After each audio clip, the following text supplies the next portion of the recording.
아담과 하와의 두 아들 이름이 무엇이죠? 가인과 아벨입니다. 여러분, 가인과 아벨이 우리 성경상에서 최초로 예배를 드리는 모습을 보여주었습니다. 이 예배를 드리는 데 있어서 하나님께서는 아벨의 예배는 받으셨는데 가인의 예배는 받지 않으셨습니다. 여러 가지 우리는 그 말씀에서 교훈을 얻지만 중요한 것 하나는 무엇이냐면 우리가 드리는 예배에 있어서 하나님께서 받으시는 예배도 있고 받지 않는 예배도 있다는 것입니다. 여러분, 이 예배가 물론 이 가인과 아벨에서 시작된 게 아니라 아담과 하와로부터 시작이 됐죠. 그러니까 그것을 배워서 이제 가인과 아벨이 예배를 드렸겠습니다. 아담과 하와가 죄를 범했죠. 하나님께서 먹지 말라던 그 과일을 먹음으로 인해서 눈이 밝아지고 눈이 밝아진 데 따르는 부끄러움이 주어졌어요. 그 부끄러움을 어찌할 수 없었습니다. 해결할 수 없었어요. 인간의 방법으로는. 하나님께서 그 부끄러움을 가려주셨는데 바로 가죽옷을 입혀주셨습니다. 가죽옷을. 그래서 그때부터 아담과 하와는 이제 그 부끄러움을 가릴 수 있었다. 그래서 이 아담과 하와는 죄를 이제 그 사함 받는 부끄러움을 해결받는 그런 그 은혜의 선물, 이 가죽옷을 위해서 말입니다. 여러분, 가죽옷이 그냥 만들어집니까? 짐승이 죽어야죠. 짐승이 죽어야 합니다. 그 짐승이 죽는 그 은혜로 인해서 가죽옷이 자기에게 주어졌고 죄 사함을 누리게 되었다고 하는 그 은혜의 자리, 그곳에 단을 쌓고 예배를 드리기 시작한 거예요. 여러분, 하나님을 신뢰하는 태도, 그것이 바로 이처럼 제물을 드리며 하나님께 나아가는 것입니다. 그래서 우리의 예배 중심이 어떤 물질, 그 물질이 중심이 아니고 하나님께 있다는 것이죠. 예배의 중심은 우리가 하나님께 예배를 드리는 데 있어서 아벨의 제사는 받았는데 가인의 제사를 왜 안 받았을까? 여기서 많은 학자들이 이렇게 얘기합니다. 피를 흘리는 피의 제사가 있어서 그런 거 아니겠느냐? 가인은 곡물을 드렸다 이거죠. 근데 사실은 여러분, 우리 하나님은요, 우리 율법에도 나와 있지만 짐승만이 아니라 곡물도 제물로 받으셨습니다. 짐승을 드리든 곡물로 제물을 드리든 마음 중심을 다해서 예배를 드리는 것을 하나님께서 기뻐 받으시는 줄 믿으시길 바랍니다. 우리의 마음 중심에 있는 거예요.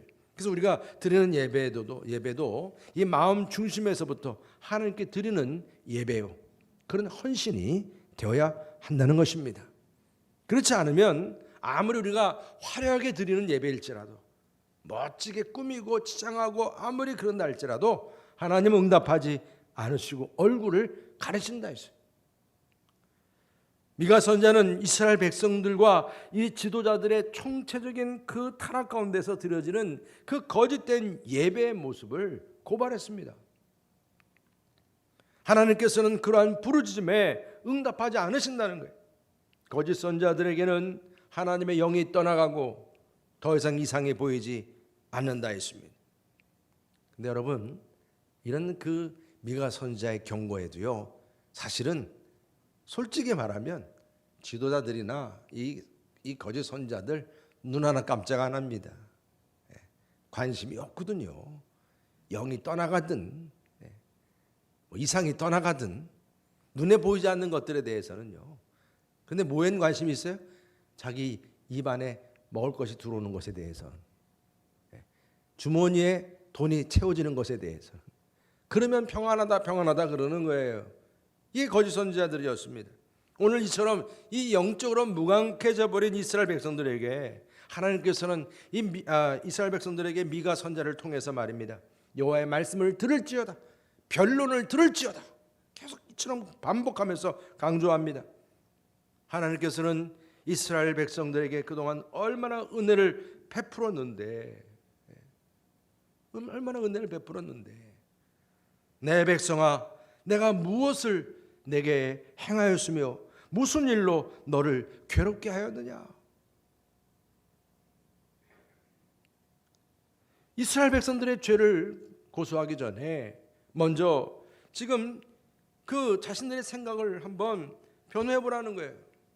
나하고 한번 변론해 보자는 것입니다. 하나님 자신이 언제 너희들 그렇게 괴롭게 했느냐? 약속을 어겼느냐? 그렇게 참지 못할 고난을 주었느냐? 너희들이 이렇게 순종하지 못할 정도로 그렇게 고통을 준 적이 있느냐? 변론하십니다. 오히려 당시 지도자들이나 그 선자들이 불의를 행하면서 하나님을 괴롭게 하였다고 말씀해요. 그래서 말라기서 2장 17절 이렇게 말씀합니다. 너희가 말로 여호와를 괴롭게 하고도 이르기를 우리가 어떻게 여호와를 괴롭혀 드렸나이까 하는도다 그랬어요. 여러분, 하나님께서는 이스라엘에게 베푸신 그 은혜를 또한 오늘 말씀에서 나열하고 있습니다. 하나님께서 이스라엘을 괴롭힌 것이 아니라 오히려 애굽에서 종살이하던 그 이스라엘 백성들을 속량하고 구원의 은총을 베풀었다는 것입니다. 가나안 땅으로 그들을 인도하기 위한 합당한 지도자들도 세웠어요. 모세도 아론도 미리암도. 모세는 출애굽의 대표적인 지도자였습니다. 아론은 최초의 대제사장이었습니다. 그리고 또한 미리암, 그럼 미가 선자는 특별히 미리암 선자를 딱 드러냈어요. 여자 선지자로서 미리암을 말입니다. 그러면서 또 지금 이스라엘 백성들이 그 광야의 그 길의 여정에서 모압 왕 발락이 말입니다. 발람 선자를 통해서 이스라엘을 저주하게 했어요. 그랬을 때 하나님께서는 그 발람의 길을 막았습니다. 그리고 이스라엘을 저주하지 못하게 했습니다. 가나안 땅을 눈앞에 두고 나서 시딤에서부터 길갈까지 하나님께서는 또한 어떻게 도와주었는지를 말씀합니다. 미디안족이요, 여인들을 전략적으로 이게 성적인 도구를 사용한 거죠. 일종의 말하자면 그 이스라엘의 그 광야의 행진에서 얼마나 남자들이 지쳐 있겠느냐는 거예요. 그래서 자기 백성들의 여인들을 동원해 가지고 화장을 짓게 하고 말입니다. 음행을 하게 만들었어요. 우상을 섬기게 만들었어요. 이것에 대해서 하나님께서 또한 단호하게 이 문제를 처리하셨어요. 진노하셨어요. 그러면서 또한 홍해를 갈았듯이 여리고 그 요단강 앞에서 또한 그 요단강을 가르시고 그 가나안 땅으로 들어가게 하셨어요. 그 길갈에서 또한 하나님께서 여러 가지 방법을 가르쳐 주셨어요. 이제는 초롱성 같은 여리고성을 어떻게 할 것이냐, 그 방법을 알려주었어요. 그 성벽을 돌라는 거죠. 그랬을 때 그 성벽이 한순간 무너지게 되었어요. 여러분, 하나님은 이스라엘이 이처럼 출굽해서 가나안 땅을 정복하는 과정 속에서도 초자연적인 역사로 개입하시고 하나님께서 이렇게 얼마나 성실하게 이스라엘 백성들을 돕고 말입니다. 함께 했느냐는 것입니다. 오히려 하나님은 정말 신실하셔서 이스라엘 백성들과 맺은 언약을 정말 성실하게 지켰지 않았느냐는 거예요. 이러한 변론에 대해서 유다 그 지도자들이 이렇게 이제 반응을 합니다. 그러면 우리가 무엇을 드려야 죄도 용서받고 하나님의 응답도 받고 떠나갔던 그 이상도 이제 다시 볼 수 있게 되겠느냐? 이들의 마음에는 자기들이 누리는 것도 다 누리지만 또 영적인 것도 다 누리고 싶은 그런 욕심이 있었겠죠. 그래서 지금 이렇게 질문을 합니다. 6절 7절 말씀에 우리 다 같이 함께 읽어보겠습니다. 어떻게 해야 되겠느냐 하는 거죠. 다 같이 읽겠습니다. 6절 7절 말씀 시작. 내가 무엇을 가지고 여호와 앞에 나아가며 높으신 하나님께 경배할까? 내가 번제물로 1년 된 송아지를 가지고 그 앞에 나아갈까? 여호와께서 천천의 순양이나 만만의 강물 같은 기름을 기뻐하실까? 내 허물을 위하여 내 맏아들을 내 영혼의 죄로 말미암아 내 몸의 열매를 드릴까? 여러분, 지금 이들이요 하나님과 지금 이렇게 요즘 말로 표현하면 거래를 하는 거예요. 이 지도자들이 지금 자신의 삶은 하나도 변하기 싫은 거예요. 그들은 누리고 싶은 거죠. 그러면서 하나님의 관심을 얻고 그런 가운데 예배를 드리는 데 있어서 아주 나름대로는 아주 큰 희생 제물을 동원합니다. 아주 값이 나가는 아주 고귀한 제물이죠. 1년 된 수송아, 1년 된 송아지, 아주 제물 중에 가장 베스트입니다. 그리고 순양, 오늘 말씀 가운데 정말 순양과 그리고 또한 만만의 강수 같은 귀한 기름이라 그래서 기름. 여러분 지금 이 말씀을 잘 이해 못할 거예요. 젊은 사람들은요. 우리 어르신들은 옛날에 우리 어르신들끼리 서로 같이 우리 고기를 먹게 되면 우리 부모님이 뭐를 띄워줬는지 아세요? 기름을 띄워줬어요. 지금은 기름을 여러분들이 안 좋아하지만 기름이 그렇게 귀했단 말입니다. 기름이. 심지어는 가나안 풍습에 따라서 이것은 하나님께서 지시하지도 않은 건데 가나안의 그 나쁜 풍습이 이렇게 들어오기까지 했어요. 마다들, 하나님의 마음을 움직이려고 말하는 마다들까지 제물로 바쳤다는 거예요. 그 마다들까지 제물로 바치랴.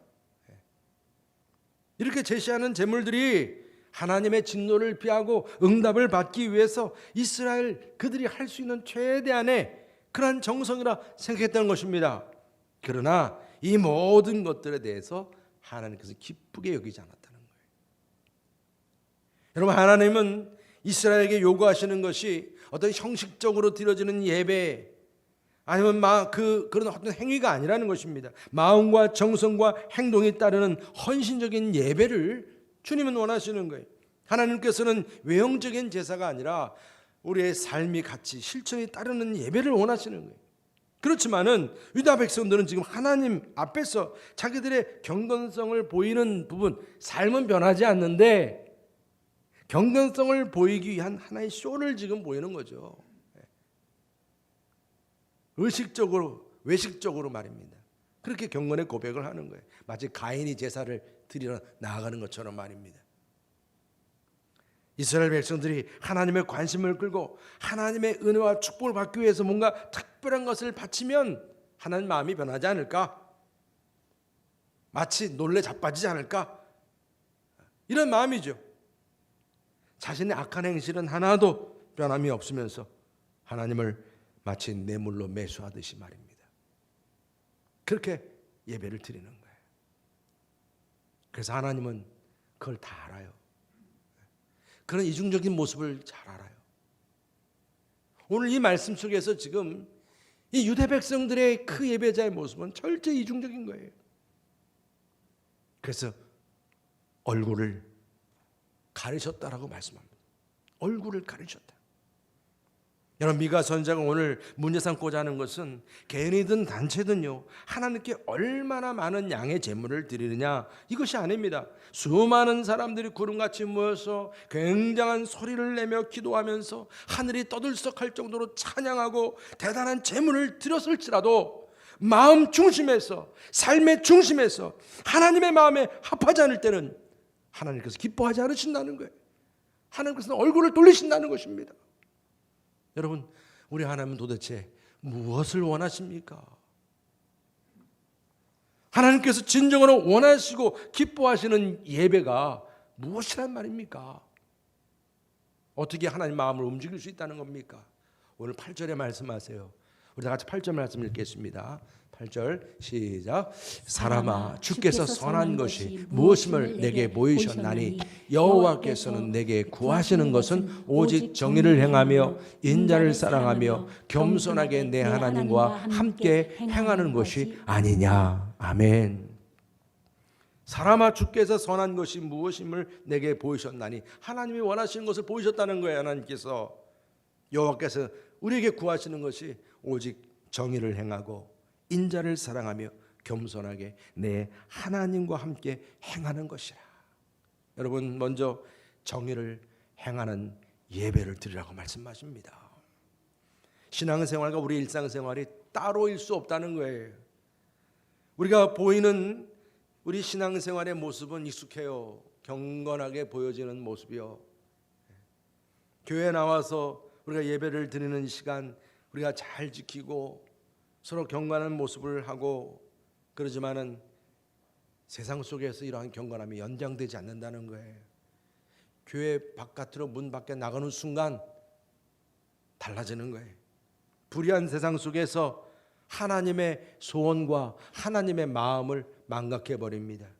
그렇게 최선을 다해서 정기적으로 절기 때마다 하나님께 나가서 예배를 드리고 제물을 드리고 또한 이마에 말씀도 붙이고 손목에 말씀도 붙이고 그 말씀을 묵상하고 암송한다고 하지만은 정작 일상생활 속에서는 이런 말씀의 가르침과는 전혀 어긋난 삶을 살아간다는 거예요. 지금 그 모습입니다. 우리가 미가서 말씀에서 계속 지금 보고 있는 부분이죠. 부자는 약자의 재물을 약탈합니다. 권력자는 백성들을 토색하고요. 자기의 배만 불리려고 하고 그런 일을 위해서 머리를 씁니다. 그래서 우리가 말씀 속에서 밤에 그 악인들은 악행을 꾸몄다라고 그랬지 않습니까? 오늘도 말씀해요. 10절 이후에 보면 악인의 집에 아직도 불의한 재물이 있느냐, 축소시킨 가증한 에바가 있느냐. 이게 거짓된 에바죠. 저울추입니다. 이게 내가 만일 부정한 저울을 썼거나 주머니에 거짓 저울추를 두었으면 깨끗하겠느냐. 그 부자들은 강포가 가득하였고 그 주민들은 거짓을 말하니 그 혀가 입에서 거짓되도다. 이게 이 현실이에요. 하나님은 여러분 교회에서만이 아니라 우리의 모든 일상생활 그 삶 속에서도 우리가 말씀대로 살아가는 미슈파트 정의로운 삶을 기뻐하심을 믿으시길 바랍니다. 하나님 주시는 말씀이 그냥 주어진 말씀이 아니라는 거예요. 우리가 비록 가진 것이 없고 연약할지라도 우리가 바르게 말씀대로 살아가는 삶을 주님은 기뻐하신다는 것입니다. 여러분 아모스 5장 24절 이렇게 말씀합니다. 오직 정의를 물같이 공의를 마르지 않는 강같이 흐르게 할지어다 그랬습니다.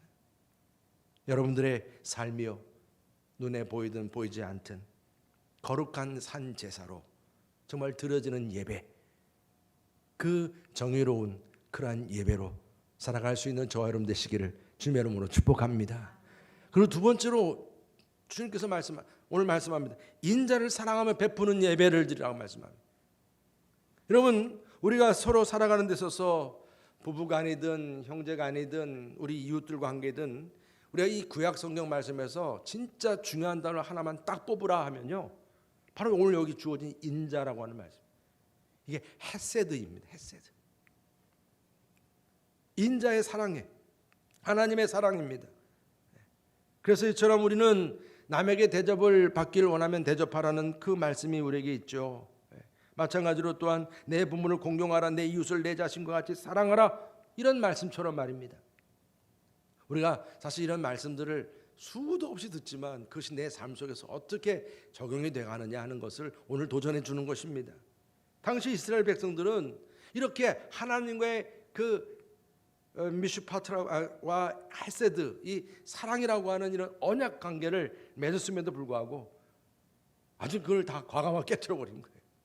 자기들의 욕심을 위해서 11조 드린다고 하면서 부모에게 돌아가야 할, 마땅히 돌아가야 될 그러한 것을 갈취하고 말입니다. 집도 갈취하고 땅도 갈취하고 어린이 여인들도 갈취하고 인간관계가 파괴되고 가족관계가 파괴되고 이웃관계도 파괴되고 말입니다. 이것이 바로 언약관계가 무너지면서 생기는 문제거든요. 하나님 앞에서 우리가 진정성 있는 예배를 드린다라고 하는 것이 교회 안에서 우리가 거룩하게 예배 드리는 것만이 아니라 바로 이처럼 이웃을 사랑하고 그들을 환대하고 섬기는 삶이, 인자를 사랑하는 삶이 하나님이 기뻐하시는 예배라고 말씀하시는 겁니다. 이런 우리 여러분 교회가 이제 비전센터도 세우고 같이 이렇게 우리가 확장해 가는 그런 이제 앞으로의 소망을 눈앞에 두고 있습니다. 그럴 때에 우리가 진정으로 이렇게 귀한 헌신을 또 앞두고 있지 않습니까? 귀한 제물을 드리며 나아가는 거 아니겠어요?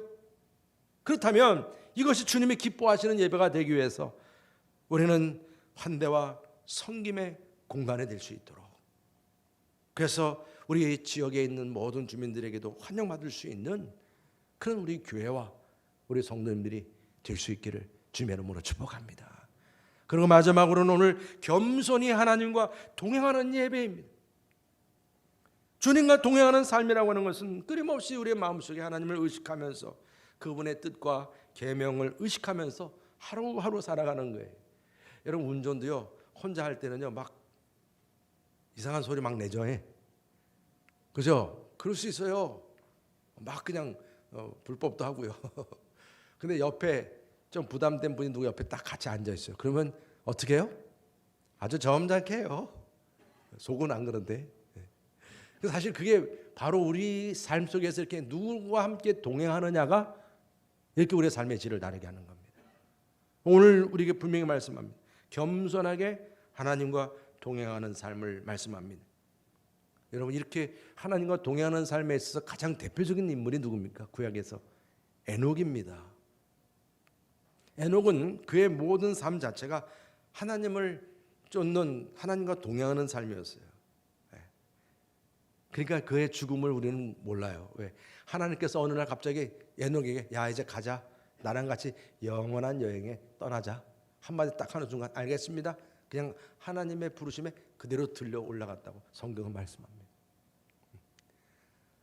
여러분, 다윗의 경우도 참 이런 유명한 말씀을 했죠. 내가 여호와를 항상 내 앞에 모시며 그랬어요. 그렇게 참 파란만장한 삶을 살았던 다윗이 순간순간 하나님을 의식하고 동행하는 삶을 살았습니다. 욥의 이야기는 또한 우리에게 어떤 교훈을 줍니까? 그렇게 고난과 질병 가운데 있었지만 그가 하나님을 어떻게 부인하지 않았다는 거예요. 그 유명한 이야기 아니겠습니까? 욥기서 23장 10절에 말씀합니다. 그러나 내가 가는 길을 그가 아시나니 그가 나를 단련하신 후에는 내가 순금같이 되어 나오리라. 또 42장 5절에 말씀합니다. 내가 주께 대하여 귀로 듣기만 하였사오나 이제는 눈으로 주를 배웁나이다. 여러분, 우리가 주님과 동행하는 삶이처럼 우리의 삶에 그분이 내게 주시는 말씀을 듣는 것도 있지만 그분을 바라보는 축복입니다. 우리가 주님과 동행하면서 받는 복은 내와 너와 함께 있으리라, 너와 함께 끝까지 함께 하겠다라고 하는 그 주님의 음성을 듣고 그 말씀에 순종하는 삶이야말로 그것이 복이 아니겠습니까? 여러분, 하나님께서 진정으로 기뻐하시는 것은 순양의 뿔일과 기름진 제물도 있겠지만 그런 것보다 더 기뻐하시는 것은 우리가 하나님의 의와 사랑을 실천하고 주님과 함께 동행하는 그런 삶인 것을 말씀하고 있습니다. 그래서 마태복음 9장 13절에 말씀합니다. 너희는 가서 내가 긍휼을 원하고 제사를 원하지 아니하노라 하신 뜻이 무엇인지 배우라 그랬습니다. 우리 하나님께서는 지금 이스라엘 백성들에게 이 미가 선지자를 통해서 분명하게 그 뜻을 전달하는 거예요. 정의를 이루고 자비를 보이고 겸손하게 하나님과 더불어 교제하고 동행하는 그런 예배자가 되길 원한다는 것입니다.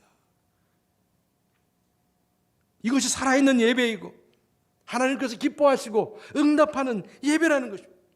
이런 미가 선지자가 강조하는 것은 이 세 가지 마음의 자세와 이 행위가 동반돼야 우리가 드려지는 모든 헌신과 제사가 하나님의 기쁨이 된다는 거예요. 그러지 않으면 그것은 하나의 또 쇼에 불과하다는 거예요. 여러분, 우리가 정말 다시금 오늘 하나님께서 원하시는 귀한 제사죠.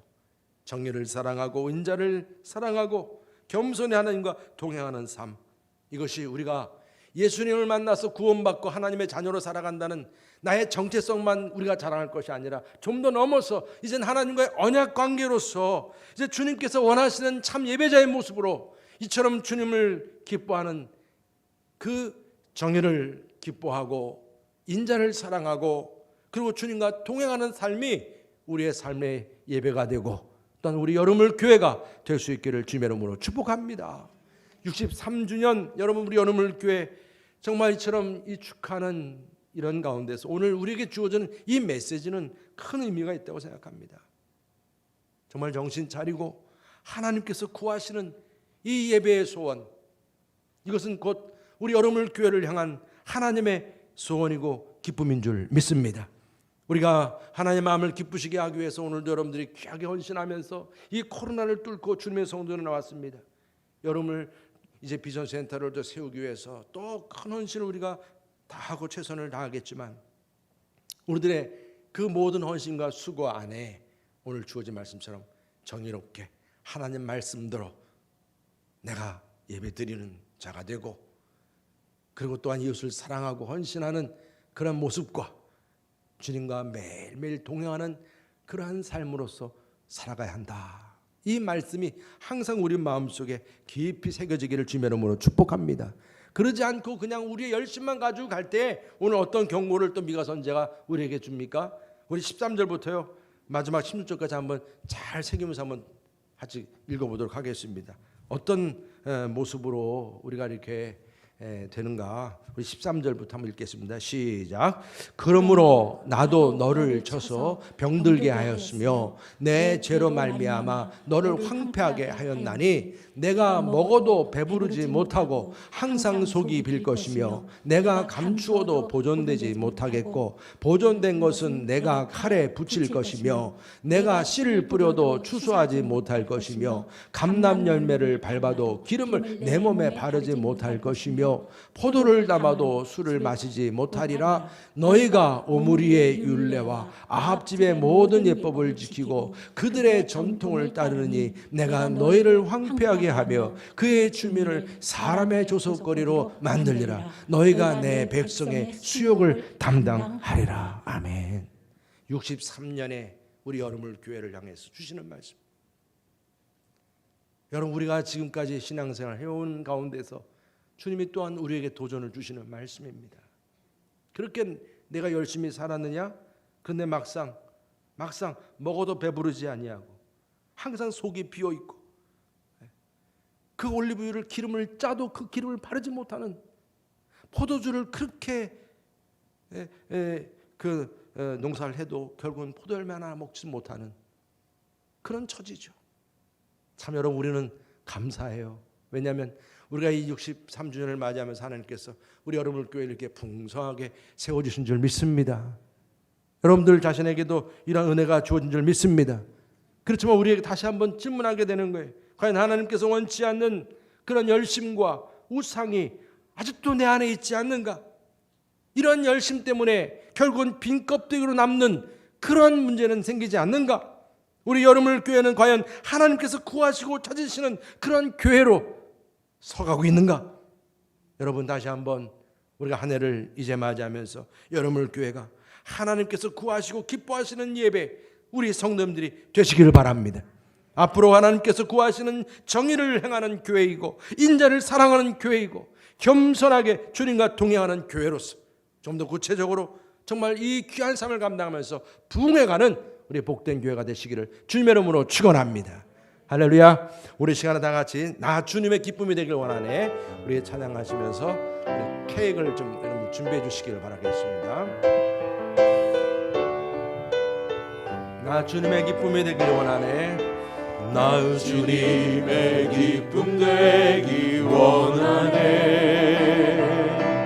내 마음을 새롭게 하소서. 새 은혜가 되게 하여 주사. 주님의 빛 비추게 하소서. 그렇습니다. 내가 원하는